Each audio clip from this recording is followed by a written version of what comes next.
இன்றைக்கி hello foodies தமிழில் கொள்ளு குழம்பு டேஸ்ட்டு எப்படி செய்யுதுன்னு பார்க்கலாம். வாங்க இப்போ ரெசிபிக்குள்ளே போகலாம். முதல்ல குக்கரில் இந்த மாதிரி மிளகா கட்டியிருக்கிற கொல்லை ஒரு பவுல் அளவுக்கு சேர்த்துக்கோங்க.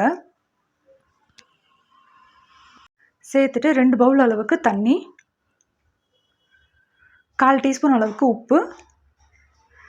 இப்போ இதெல்லாம் சேர்த்துட்டு நல்லா க்ளோஸ் பண்ணிவிட்டு 5 விசில் மீடியம் ஃப்ளேம்லேயே விடுங்க. இப்போ பாருங்கள் வெந்ததுக்கப்புறமா இப்போ இதில் இருக்கிற தண்ணியை தனியாக வடிகட்டி எடுத்துட்டு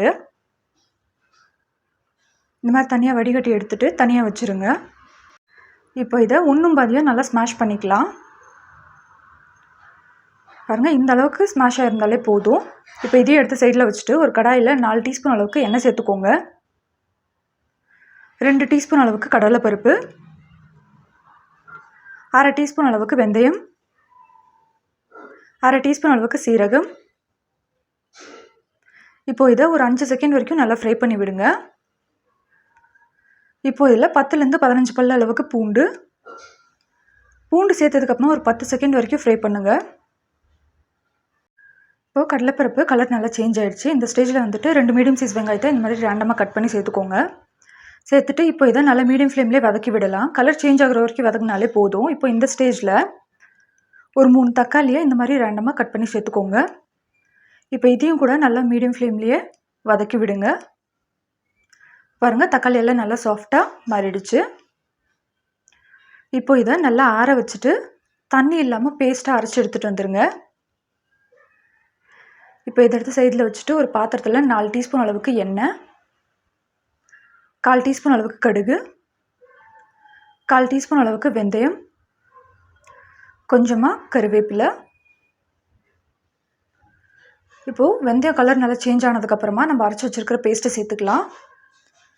சேர்த்துட்டு 200 ml அளவுக்கு தண்ணி சேர்த்துக்கோங்க. இப்போ இதை ஒரு தடவை நல்லா கலந்து விட்டுடலாம். ஒரு தடவை இது கொதிக்க ஸ்டார்ட் ஆனதுமே நம்ம தேவையான மசாலாவெல்லாம் சேர்த்துக்கலாம். இப்போ இதில் 1/4 டீஸ்பூன் அளவுக்கு மஞ்சத்தூள், 1 டீஸ்பூன் அளவுக்கு தனியாத்தூள், 1/2 டீஸ்பூன் அளவுக்கு காஞ்ச மிளகாத்தூள் காரத்துக்கு ஏற்ற மாதிரி சேர்த்துக்கோங்க.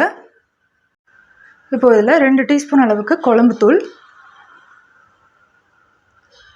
இப்போ இதையும் எல்லாம் ஒரு தடவை நல்லா கலந்து விட்டுருங்க. இப்போ இதில் நம்ம கொள்ளு வேக வச்சு வச்சுருந்த தண்ணி சேர்த்துக்கலாம்.